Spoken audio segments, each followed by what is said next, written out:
Here we go. Let's make it a good day. We do it our own way. Let's make it a good day. Oh, no matter what they say. Oh,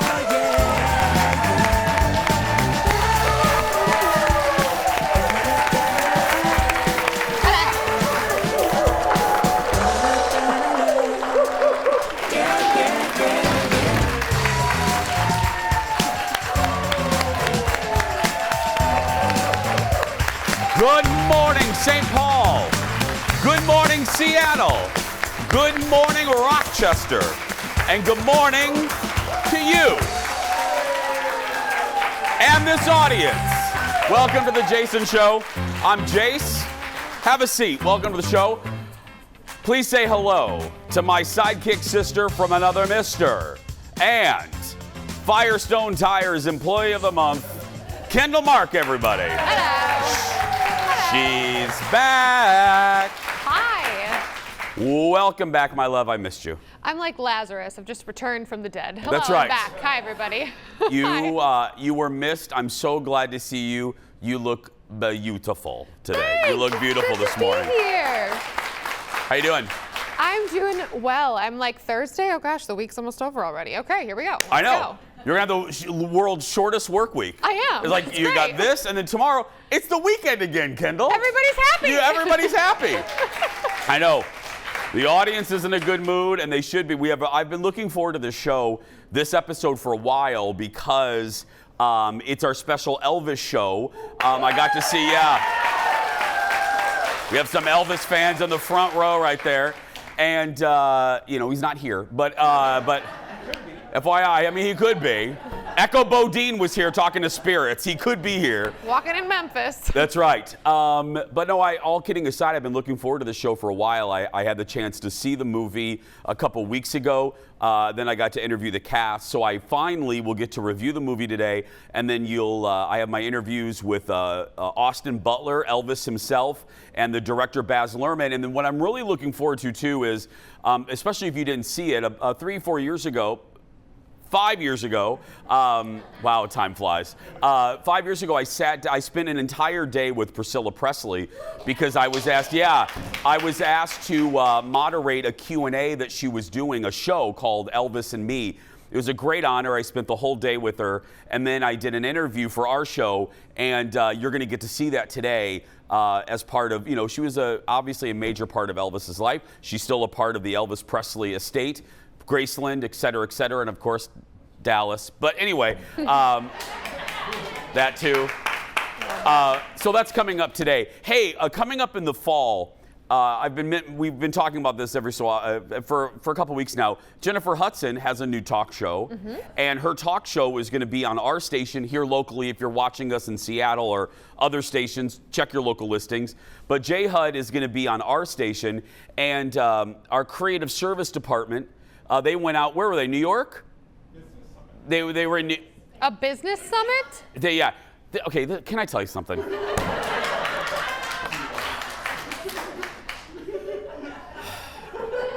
I love to pick on the bosses here. Few things give me more pleasure than picking on our management. So what happens is, now listen to this. I'm going to let you in on a secret. The managers here in our building, they go to Chi-Chi's for margaritas. But on the calendar it says Business Summit. Business Summit. It's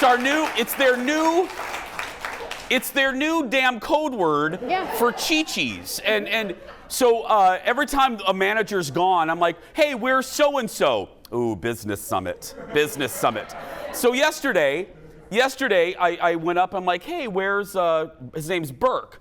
And they said to me, oh, he's at a business summit. And I go, shut up. I said, he's at TGI Fridays. And he goes, no, he's really at a business summit for Fox.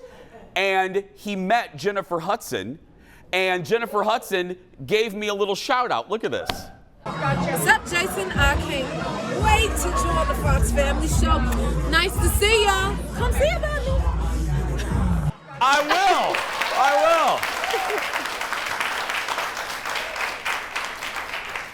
Moments after that was shot, her and Burke went to Cheesecake Factory. And then they continued their business summit. I like Burke getting sassy with his camera angles at the end. I'm like, oh, Well, I mean, hey. again, the business summit means margaritas. Anyway, business summit. We should do that. We should do that. Let's be clear. Our entire show is a business summit. Let's get started, everybody. It's time for the hot dish. Here we go.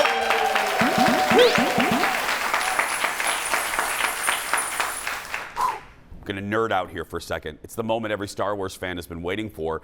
The season 1 finale of Obi-Wan Kenobi dropped on Disney Plus yesterday. And before I give you my thoughts on the season, and again, this might get a little, I'm gonna warn you, I don't like to do spoilers, but this is gonna get a little spoilery. Just a warning, here's a little clip from the final episode.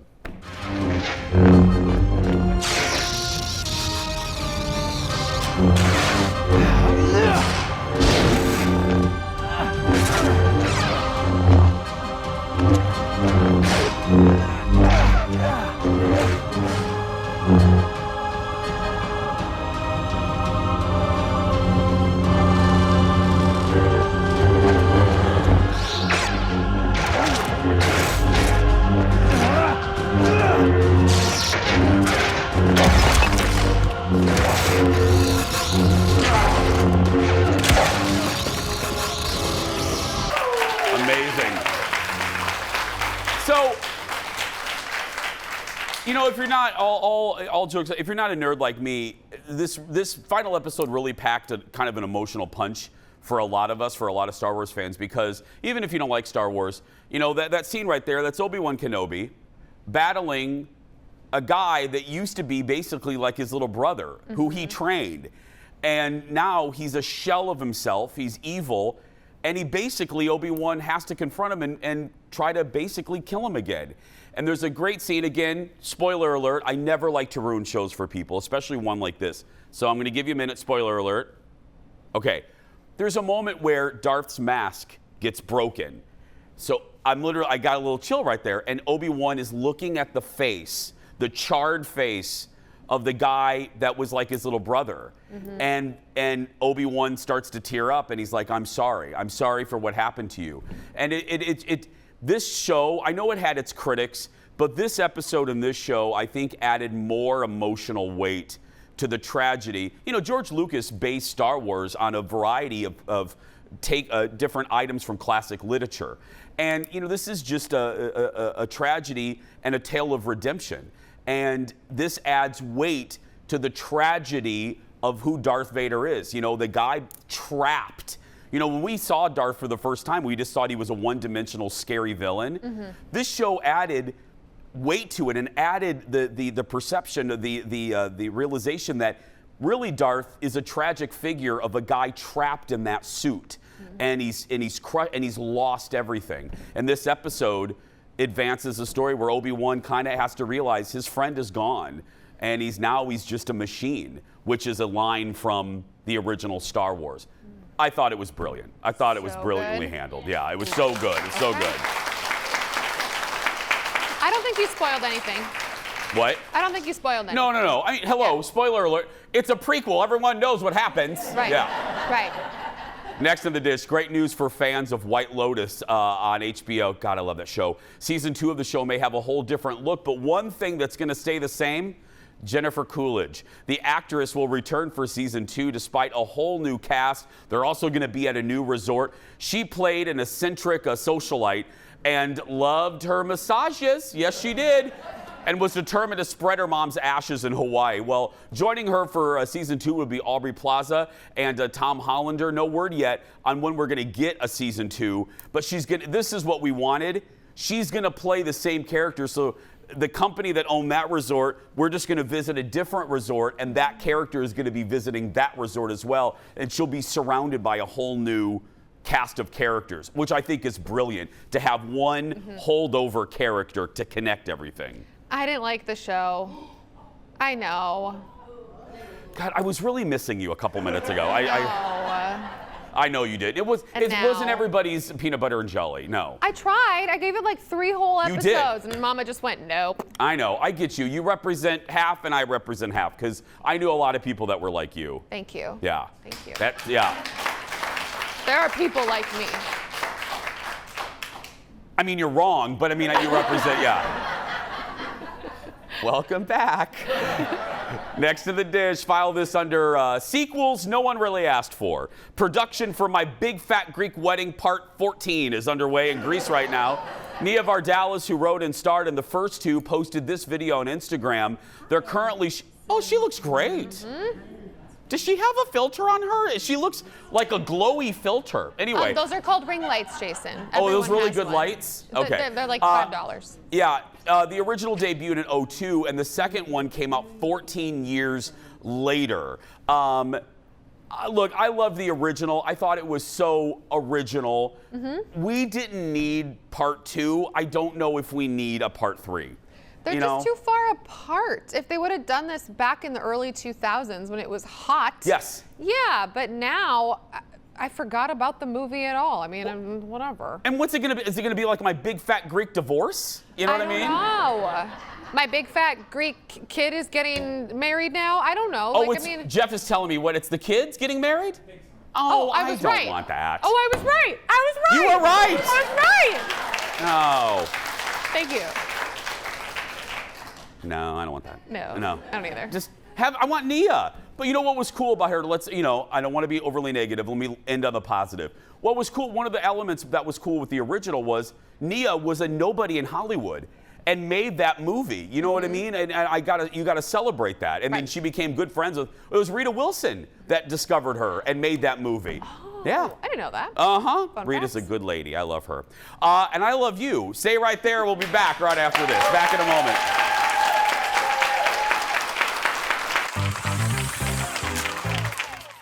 Get ready to rock and roll. Well, you may go to college. The rest of the hour is all Elvis. Next, I'll give you my review of the highly anticipated biopic of the King. Then, I talk with the cast of Elvis, including Elvis himself, the great Austin Butler. And a look back at the day I spent with Priscilla Presley and one of my favorite one-on-one interviews ever. It's Elvis All Out, and it starts next. You may have a green Cadillac, but don't you make nobody's fool now, baby. Welcome back.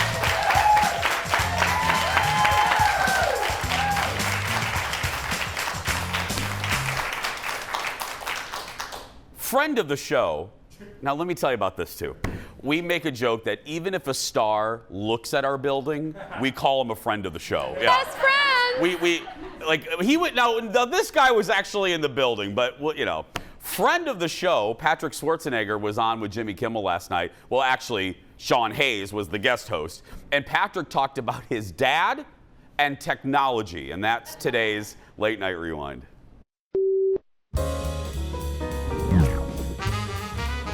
So wait, who texts more, mom or dad? My dad doesn't have a phone. What? Yeah, Arnold does not have a phone. Arnold. Yeah, no, he doesn't. He refuses to text. He only does the iPad. So if you want to get a hold of him, only iPad, only FaceTime. what if you want to talk to him? Actually, you know what? He still has his first phone he could ever afford, the flip, and he still uses it in the car. It's like this brick phone that's like this big, flips open. What? He can call like 09 Austria. 08. Yeah, Austria. No, I don't think it goes that far. He's got like these speed dials memorized. That's it. Doesn't have anything else. That is so crazy. Yeah, I know. I think his thumbs are too big for the phone or something. Well, we're going to get to something right now because that's not the only thing that's big on him. He also uses something to cut your hair that's gigantic. You posted a video with your dad. Do we have that? Look at this. Let me see those scissors. Nope. That's what Great Clips is for. You know, it's such a shame that that young man is horribly unattractive. Yeah. So sad. How does he do it? Yeah. Again, sometimes the good Lord gives with both hands. That's right. Yeah. He was delightful. He was really nice. And again, I tell you the truth about the stars. If they're here and they're idiots, I tell you. He was really nice. And, but then, okay, he had a girlfriend. Don't do it. Oh, it was Bella Thorne. That's right. The teenagers are going to be upset when you do this. Oh, I'm sorry. The teenagers are upset with me on the daily. It doesn't much matter. But and then Bella Thorne was here, and she had a dog. She brought her dog, and the dog had like an unfortunate name, and then we were like, do we say it? Do we not? And then she said it, and it was one of my favorite moments. I can say it, right? The dog's name was Tampon, and.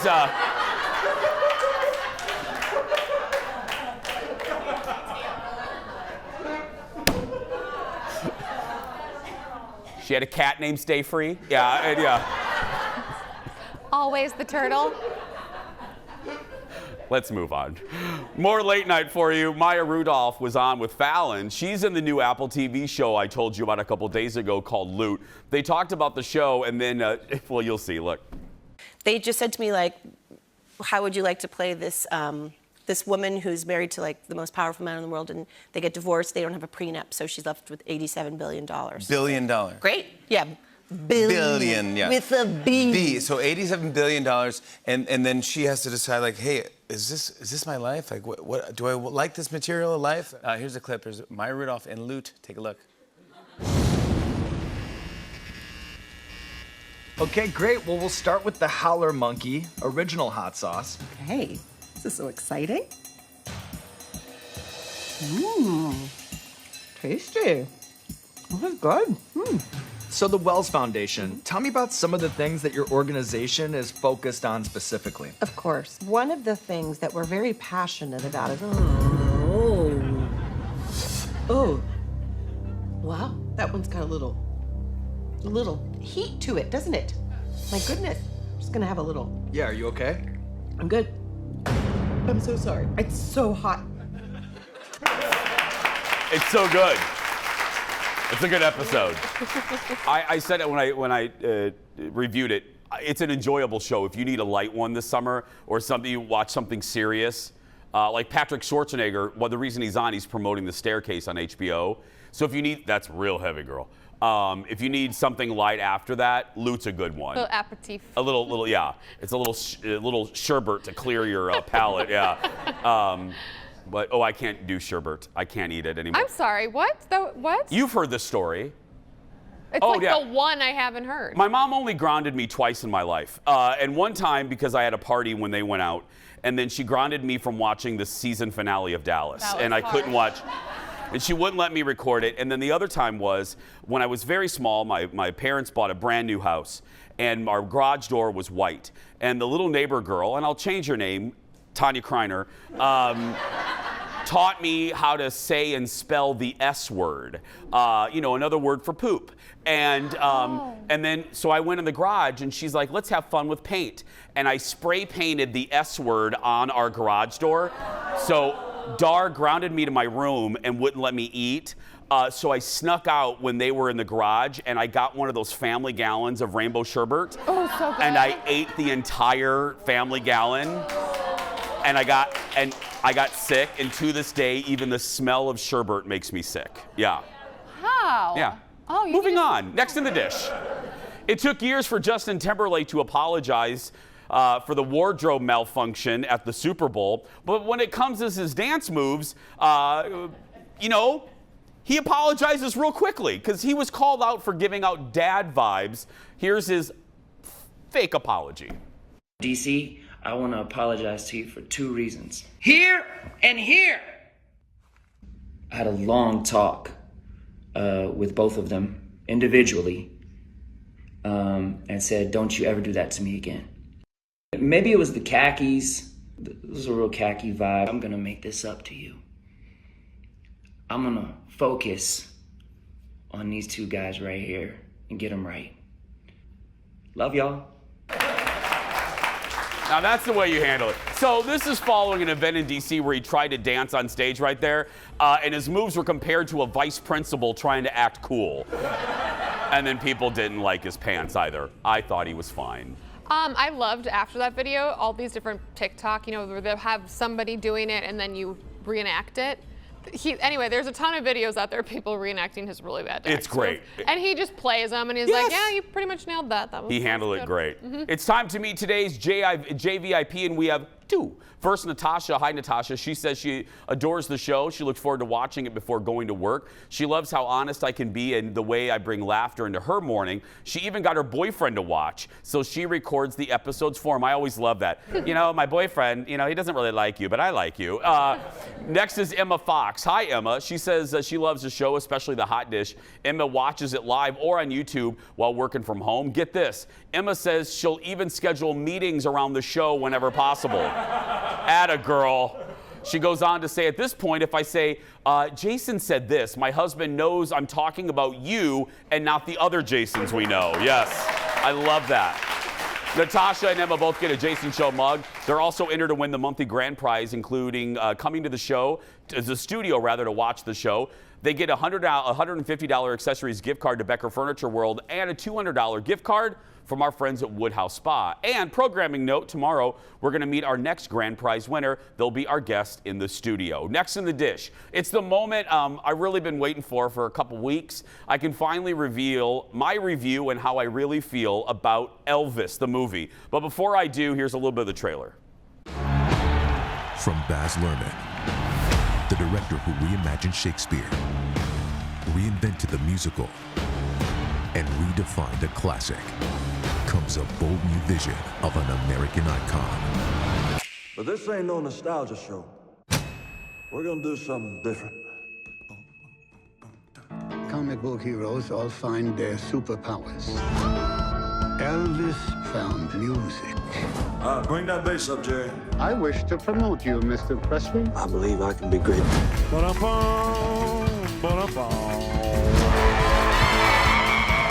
Some people wanted to put me in jail. It's the way I was moving. Don't so much as wiggle a finger. I'm gonna show you what the real Elvis is like. In that moment, Elvis, the man, was sacrificed.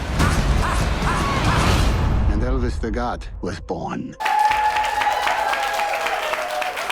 Well, I will say this. Jason has left the building very happy. I loved Elvis. I loved this movie. I got it. I'll tell you, I read some mid-level, kind of negative reviews. I don't understand what they're talking about. One person said the narrative is muddy. No. Baz Luhrmann basically takes you through Elvis's entire life. Because it goes from the 50s to the 70s. Obviously, the movie fast forwards and doesn't spend a lot of time in certain sections of his life. That's fine. Like the early 60s when he does a whole bunch of movies. They go by that fairly quickly. The moments of Elvis's life that they hit pause on and really concentrate on are beautiful. They're extravagant. It's an extravaganza, and it is emotional. One of the elements that they do pause and expand on is Elvis's influence, musical influence as a child, and that in the early 50s are black artists that will not get a record deal because they are black artists.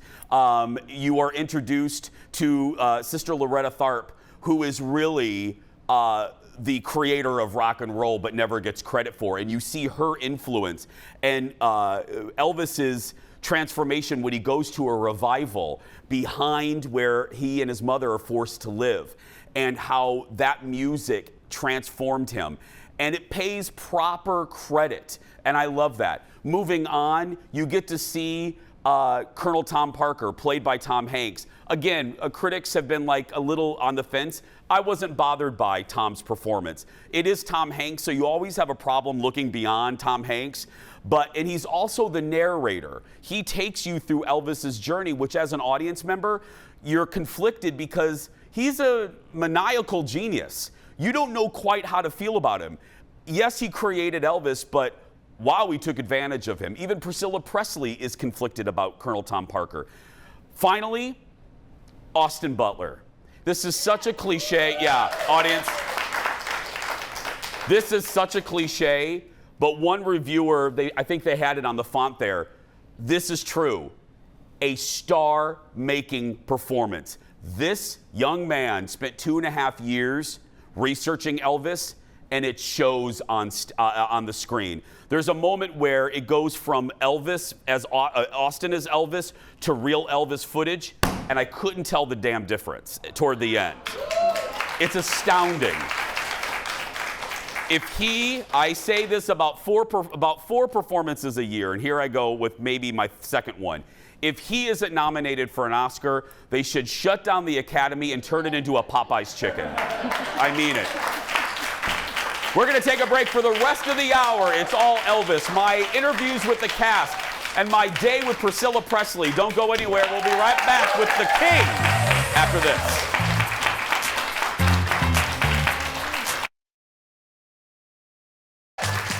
Welcome back.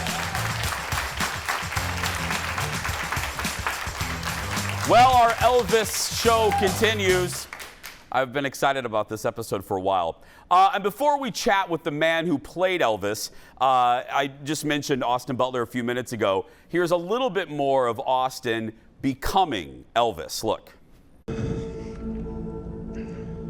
Get a haircut, buttercup. In that moment, I watched that skinny boy transform into a superhero. Well, you may go to college, you may go to school, you may have a green Cadillac, but don't you make nobody's fool now, baby. Come back, baby, I wanna play house with you. Wanna play house? What are all that? The wiggle. The what? Them girls won't see you wiggle. Move, man.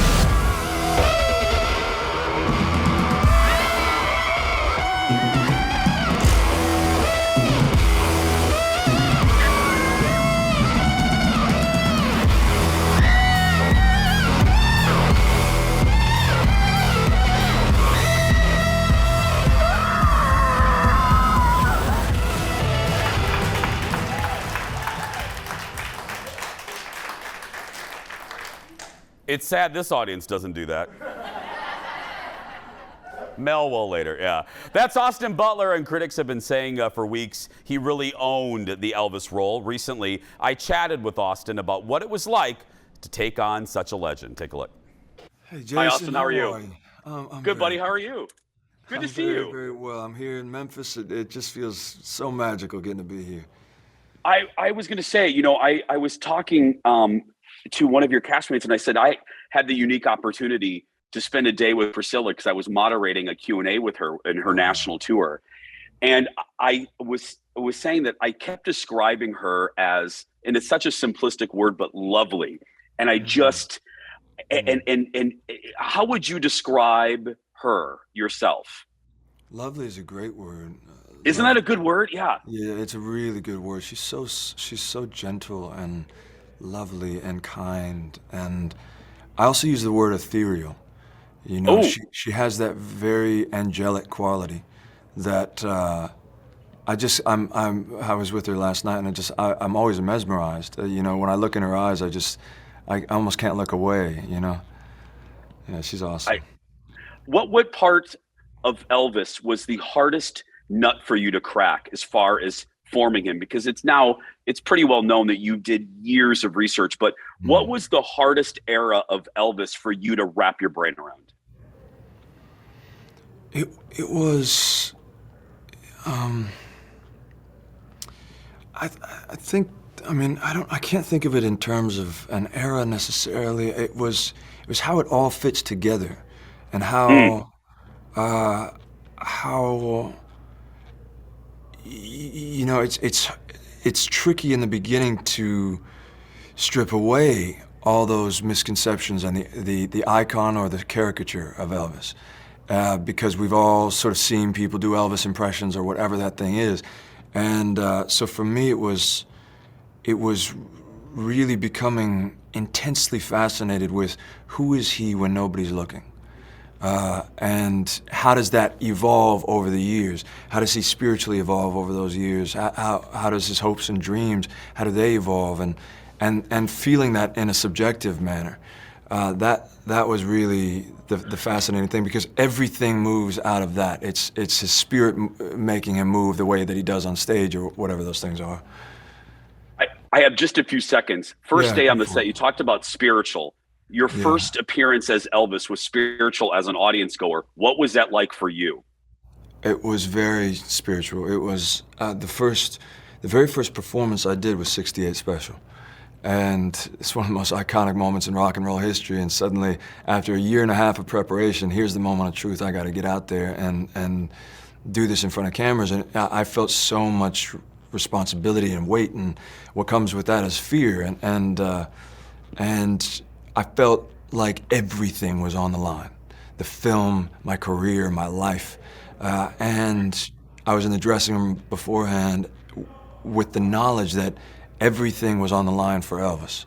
This was his comeback special. This is the moment where his career is as a musician is completely on the line.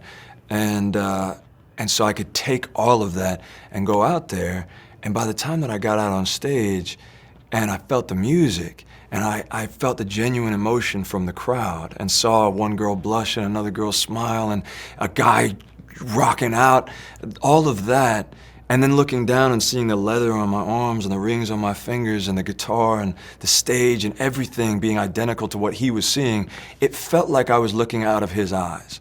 And I felt like I was feeling exactly what he was. It was like this merge to where I didn't feel like I was making a movie at all. And that's a complete out-of-body experience that is very spiritual. It was, I will never forget what that felt like. It was incredible. Well, as an audience member, I'll never forget it. Continued success, my friend. Thank you so much. Thank you so much. Just think about it. We got to take a break, but I told the audience, I'm like, listen to this. Think about that. The guy, his first appearance as Elvis on the set in front of the crew is one of the most monumental moments in Elvis's career. That's pressure unlike any pressure we'll feel. When we come back, I spent a day with Priscilla Presley a few years ago. My conversation with Elvis's wife when we return. Back in a moment.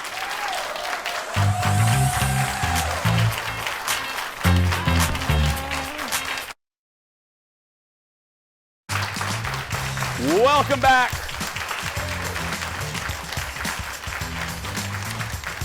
Well, today's show is dedicated to Elvis Presley ahead of the release of the new Elvis movie. Go see it. You'll see my conversation with the director Baz Luhrmann in just a little bit. But first, the woman who knew Elvis best. 5 years ago, Priscilla Presley appeared at Grand Casino Hinckley here in Minnesota for her stage show Elvis and Me, all about her relationship with the King.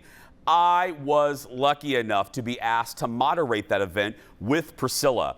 And before the show, we sat down for a conversation, and she opened up about her life with Elvis. Let's talk about Elvis. And I wanted to start with a general question, because I was wondering this. You have more than a bucket full of memories. But what rises to the surface the most? What I mean by that is, when you think of Elvis generally, what's usually the first thing that pops in your mind? His laugh. His laugh. Yes, his laugh was so contagious.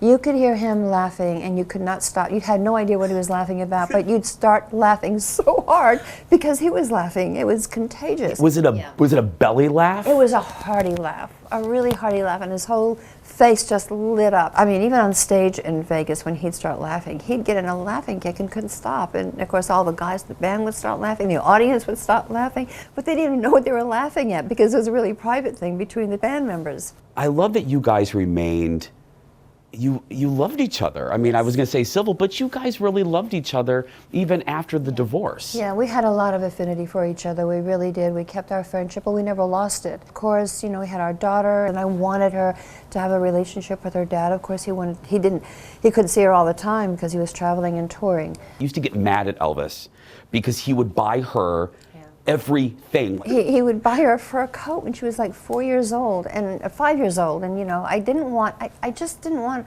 her to be overindulged. I wanted her to be liked for who she was, not for what her daddy got her. This is a problem with most celebrity children today, is they're having to walk in the footsteps of their famous parent, and it's hard to live up to that. Elvis was legendary for how well he treated his fans, but were there moments for you and him that were overwhelming, and how did you as a couple deal with that? Because he was, I mean, arguably the most famous, most photographed person on earth.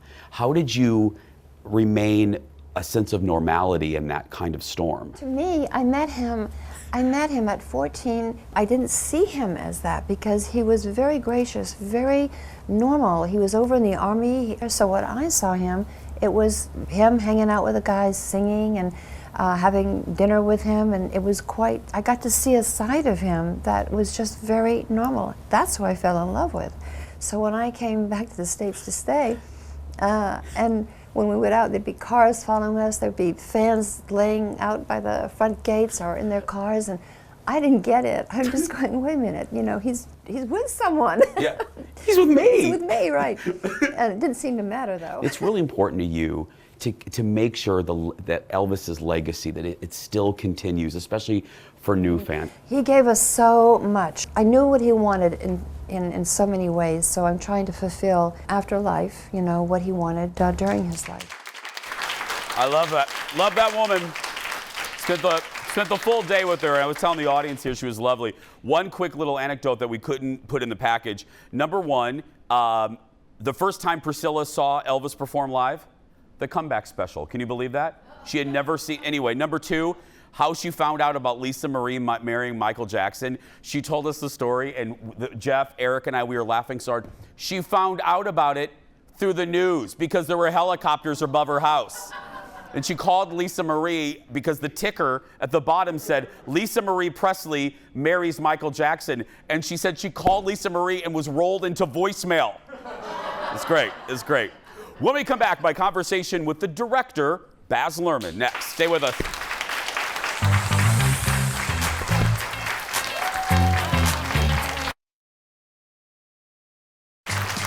Welcome back. Our Elvis show continues.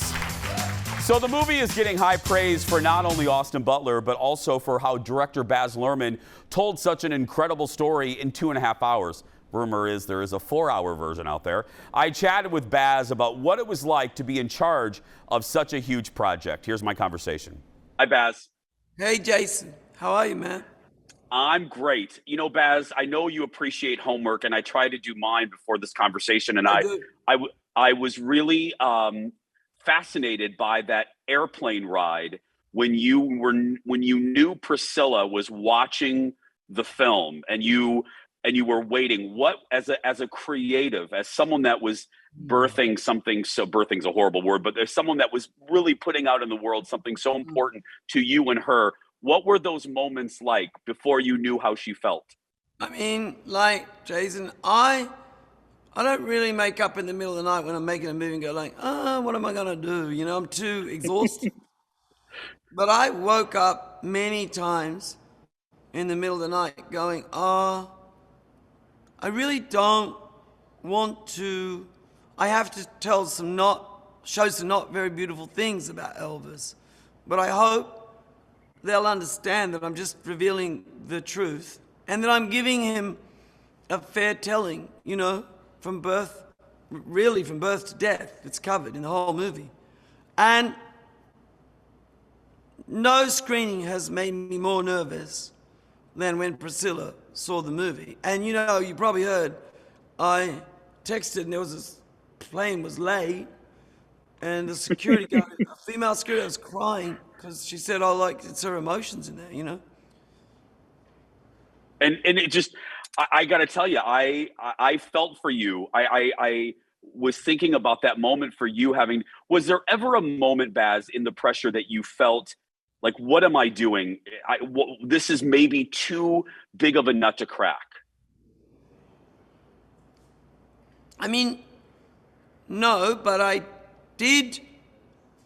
have to admit that the fact that we shut down and the movie almost went away, it doubled me down on relooking at the structure, and I reconstructed the first part.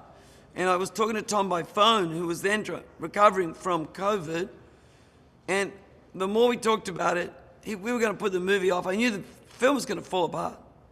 And I said, Tom, I think if we don't come back and do it now, it's not going to happen. And then he and I got into this groove on the Colonel. And so he said, look, I'll come back, but can you shoot me out by Christmas? And he did. And then it was actually really a fast shoot. Like, it was really the smoothest shoot I've ever done. And I think it's because we knew it was a privilege to be shooting while the rest of the world was having to stay at home. Yeah. My last question, I was wondering this. Baz, did you always have the Colonel as kind of the narrator? I was wondering that creatively. Was that always something that was consistent yes. through the... Yes, I know, even when I was tooling around with the idea and then I walked away from it for a while, the very first time I spoke to the studio, I pitched the idea. I said, look, if you do Elvis, to go inside there, you can't do Elvis without doing the Colonel. Like, you can't separate them. It's a sort of marriage that was so successful and then became so toxic, and it destroyed both of them in a way. Mm-hmm. Well, Baz, my time is up. I just want to leave you with you did it. I'm just one guy, but I was moved in a really great way with this movie, and I was already a fan, and this is now my #1 Baz film. So thank you for bringing this to us. Jason, thank you so much, man. We all did our best. We want to bring people into the cinema. We want to bring them out of their homes into the theater. This will do it. Thank you, my friend. Continued success. It will do it. You should see this. I always tell you, if you can just stay home, if a movie's worthy of going to the theater, this one's, you need to see it big. The music needs to be loud. You need to experience it because you feel like you're at an Elvis concert. If you missed kind of, when he referred to Tom, that's obviously Tom Hanks. And if you didn't connect the dots, because I didn't until mid-interview, remember when Tom Hanks was one of the first celebrities to get COVID? He was shooting Elvis. That's what he was shooting. And it almost shut, as you heard Baz say, the movie almost didn't happen because of COVID, but they persevered, and thank goodness they did. We're going to take a break, going into the audience when we come back. Back in a moment.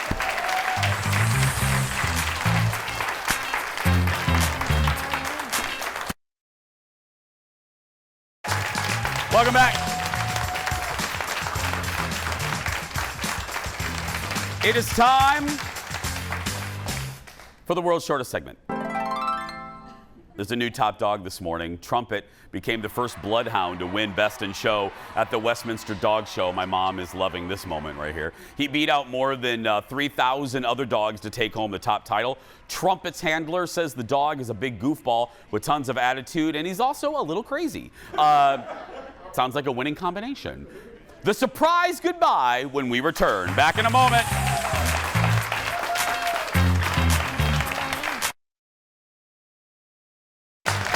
Welcome back. Oh, Leo. Oh, Leo. It is time for the surprise goodbye. You know how this works. We don't know what's in this segment until I read it right now. Today's show was dedicated to the king, Elvis, so this surprise ending is fitting. Elvis the Crocodile is a popular member of the Australian Reptile Park, and this week, oh my goodness, a staff member dressed as Elvis to feed the big boy. It was all part of a tribute to the release of the release of the new Elvis movie, which was filmed partly in Australia, because Baz is Australian. Anyway, staff members plan to dress like Elvis for the rest of the week. Okay, no, I mean, that thing is huge. Yeah. I don't know. You shouldn't get that close to that animal. I don't care how trained you are. That is, look at that. Oh my gosh. Do you when you go to Florida and there's those signs everywhere that are like, watch out for crocodiles? Yeah.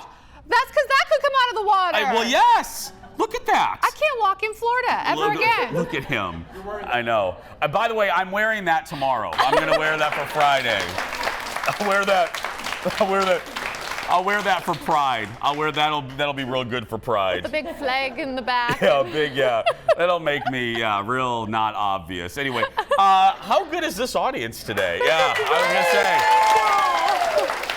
If you want tickets to come see our show, it's real easy. Go to the Jason Show Facebook page. Right on the left, you'll see a link. Click on that link and come see us. You're in at 9:30. You're out by 11:15. And don't sign up if you're not going to come. We've had some no-shows this week. I'm calling people out. I'm just in that mood. Don't sign up if you're not going to come. Rude.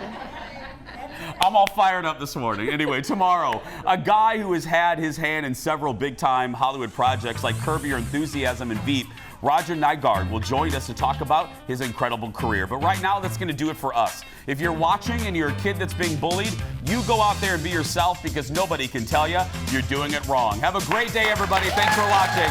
We'll see you tomorrow.